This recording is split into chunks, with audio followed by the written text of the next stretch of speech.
Welcome to this week's edition of In the Clubhouse with EMD Baseball. I'm Andy Kirikides, joined by my wonderful co-host, Keith Glasser. How we doing? Great. How are you? Today, I'm good, by the way. Thank you for asking. I appreciate that. You're welcome. Today, we've been out and about talking to coaches, all that kind of good stuff, and things are slow right now across the board from a recruiting perspective. Now, we don't deal in absolutes. If anybody of you listen to us, there's always edge cases, there's always outliers in every single thing. But I think the general consensus that we're getting, and this is Division I all the way down to Division III, things are slower right now in the recruiting process. I mean, I can't tell you how many Division I guys at that like mid to low end Division I tier that, we're in the middle of July and they don't have anybody committed. And I think this is way more common. Like a lot of schools are still out there looking for players. And it's certainly true at the Division II and Division III level as well. Like, yeah, there's some Division III schools snapping up some commitments here and there. But for the most part, this is one of the slower cycles that I've been around in quite some time. I know you have some thoughts on that. I mean, kind of. I think it's kind of the slow build to what we've been talking about since the roster limit number came out and everything that led up to the House Settlement, and talking about we don't really know what it's going to look like. And I think that we're getting starting to get a more clear window of what it's going to look like for a lot of schools. And a lot of schools are moving slower than they have in the past, just with the sheer amount of players that are out there, transfer portal, and everything else that has been going on. I think it's a fallacy to think that the transfer portal is really only affecting the Division I level. It's in every division.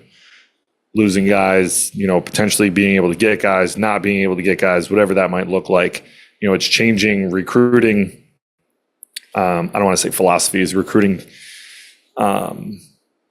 strategies year to year. And within, usually you go into a year and you're like, okay, we need to bring in 4 or 5 catcher, 4 or 5 arms, a catcher, 2 infielders, and an outfielder. And now guys are jumping in the portal late, and it's like, yeah, we don't need to bring in an outfielder this year. We actually now need to bring in 2 catchers and 1 infielder and 6 arms. So it's kind of changing things on the fly, which is new for, a lot of coaches, a lot of programs. So, for that, and I wasn't able to go with you last week to a tournament. And, I know you had said that there were a lot more, kind of bigger name schools that were at said tournament that wouldn't necessarily have been there in the past because they would have been, completely done with the recruiting class for a while at that point in time. And now they're still looking for 2026 grads. So, and it's the same thing like anything else. There's trickle down effect with that. Are there some, 1s, 2s, and 3s that are snatching up guys? Absolutely there are. But I think there's a decent amount of more, I guess not a decent amount. There's more schools than I've seen in the past that are a lot more willing to wait a little bit longer to kind of see how it shakes out. And I do think it's fair to say that at the, more specifically at the Division III level, those guys are really into the bulk of their recruiting right now. They still have another 2, 3, 4 weeks of being able to get out and see guys to make decisions on, but I don't think there's a lot of schools that are in a hurry at that level to really, commit and lock up guys and get them, signed, sealed, delivered. I think a lot more people are a little bit more willing to wait, which, I guess we'll see how it shakes out for everyone. But if that's the general gist I'm getting from a lot of people that I'm talking to, that there's got to be a pretty good feel within the recruiting realm that you're going to be plenty fine waiting, and I do think too that you have some programs that are convicted in what they do and what they see, and they're just going to commit the guys that they see and they like. And there's other ones that I think who have maybe gone early in the past that are now kind of pulling the reins back a little bit and being like, there's a lot more people available due to this report and XYZ that we have, more opportunity to potentially be able to get. So we're, maybe they never brought in any transfers. Maybe they can get in two now. I don't know how everyone's program's set up, but it's certainly making things a lot slower on the recruiting trail, if you will, this year. Yeah, and I don't know if it's going to change. And I think there's a lot of valid reasons for things to be a little bit slower. They're really good players that are kind of no doubters. Those guys always go early. They always go quick, right? You're going to see it with the 27 class here in a couple of weeks, right? There's going to be a crop of dudes, and you're going to see a boatload of commitments in August, and then it's going to go radio silent for months, right? You'll see a couple guys in the fall, maybe a couple guys pop. But I think that with the way things work with the portal, in the fact that kids make pretty significant jumps when they get the opportunity for another offseason, more of these coaches are willing to wait it out and make sure that they're right. And I think that that's going to become even more important with the rosters going down to 34, is that you want to feel pretty darn good about the guys that you have coming in. And if you don't feel really convicted, if you haven't gotten quite enough information on a kid, from a position player perspective, you probably want to see that kid take a pretty good chunk of the bats and not just go off of one or two games that you get a chance to see him play. And I think that with these roster crunches, I'm just guessing that coaches are going to be a little bit more patient. If you don't absolutely jump off the page, and you don't meet a very specific need or have some traits that are really unique for that particular program, I think it's going to be slower. And I think that when you start to look at the Division II and the Division III level, they don't have to jump either, because a lot of these schools, this isn't a knock on Division I, Division II, or Division III. It's kind of the reality of it, is that you kind of need to let the Division I ball drop for a lot of kids. There's some kids who go through this process and they're really well informed, right? This is what we try to help people with. They're like, hey, you're not a Division I guy, but you're a college baseball player, so let's try to find the right fit. And those kids don't get caught up in the shuffle. But that fringe guy, this is a really tough time to be that fringe guy, the righty who's 84 to 88, the lefty who's 84 to 86, can pitch a little bit. You're going to get held on to, because the Division I schools probably see enough where they want to see maybe he finds a couple miles an hour over the next couple months. Maybe I see him throw enough where I feel really good about the projection.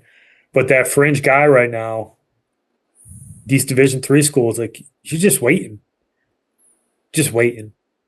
Because come August, September, October, there's going to be a lot of really good players that these Division I schools pass on, that are going to be sitting there looking for places to go, right? The academic realm's kind of its own little beast, but you start talking about schools that are outside of that elite category, there's going to be a lot of kids looking for places to go.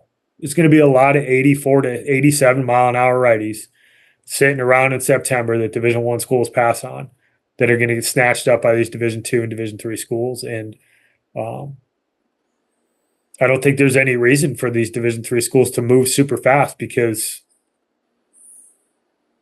I think they're going to have a lot of players to pick through. I saw it with my own eyes. This past weekend, when I was out for 5 days just watching 4 games a day, there's a lot of good players out there that have very little interest right now, and it's because the Division III schools are just kind of waiting. They're lurking in the background, taking notes, getting a read on guys, and just waiting for that Division I ball to drop, because there's a lot of kids who, and I get it 100%, that are right on the cusp of it. They might be one really good day away from an offer. They might be a couple mediocre days away from not hearing from anybody until September or October. And I just think that that's kind of the reality of the situation that we find ourselves in from a recruiting perspective right now. And I don't think it's going to change. I actually think it might get a little bit slower next year. It'll be the first year that the rosters that are a full recruiting class is truly impacted by we'll have a full picture of what 34 men look like. And the portal stuff will have kind of settled in at this point. I think it'll be really clear, and I just think guys are going to move slower. And I understand it, being in their shoes, both at the Division I and the Division III level. Like, I get it; it makes sense to me. I think the other thing too is the designated student athlete thing will have shaken itself out too. And I wonder at the lower Division I levels how willing you will be to have more than 34, 38 guys on your roster. Because I think that you start creeping up over those numbers, you're just kind of asking for more and more issues. And it's probably a little bit easier at some of the higher levels because it's rather black and white. I think the more you go down, you're going to have more people that are going to be, asking, why am I not playing? What do I need to do? And it's just kind of one of those things of like, you're not good enough here. You haven't been able to get better than anyone else. So just, you're a designated student athlete. So you can, if you don't want to be here, jump in the portal.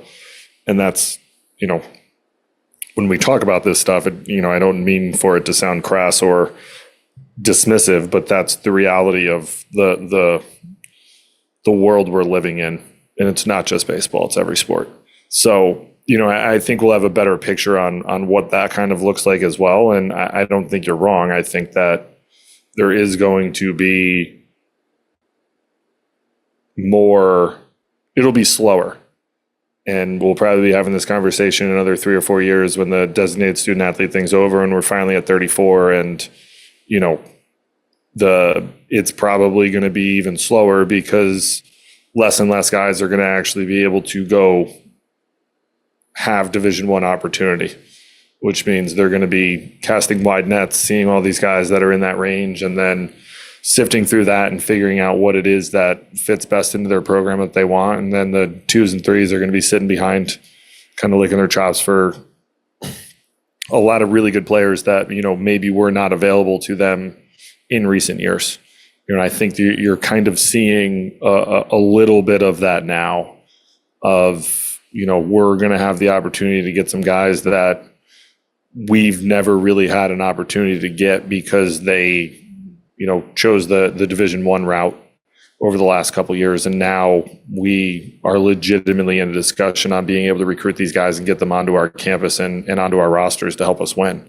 So, for that, I do think that the Division III realm is more specifically there, that it is going slower, but I do know that it's going a lot slower at the Division I and II levels than it has in years past. Now, are there programs that are still moving on guys and doing things? Yeah, they're convicted in what they do, see what they like, and that's what they're doing.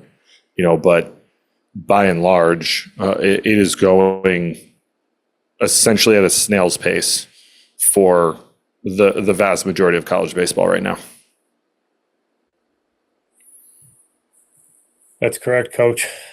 I don't think I really have much more to add on this. I guess the big takeaway for folks who are in it right now is focus on playing well. Make sure that you're not dismissing schools at this point, right? You may be a Division I guy, but keep those Division II and Division III doors open because, like you said, I think there's a lot of uncertainty right now, and there's some really awesome opportunities at those levels that I just think you have to be open. You have to be willing to listen, get to know some of these coaches and not burn any of those bridges because it is going to move slow. Try not to let it cause undue stress. So hopefully this helps a little bit with that, just to kind of get a pulse of where things are. But it's slow right now, July 14th, and still a lot of time before this recruiting cycle is going to end. Anything else you want to add, Coach? Nope. All right. Well, thank you for listening, everybody. Tune in next week. We'll have something else for you. Talk to you then. Thanks, everybody. Thank you for listening this week. If you're watching on YouTube, go ahead and hit that subscribe button and smash that like button for us. Check us out on Apple Podcasts, Google Podcasts, as well as Spotify. You can follow us on Twitter and Instagram at EMD Baseball. If you want to find out what me and Keith do to help families and players navigate the recruiting process, go ahead and check us out on emdbaseball.com. Take a few minutes to check out our new online academy. I promise you'll get some good information out of that. Thanks again for listening. Check in with you next week.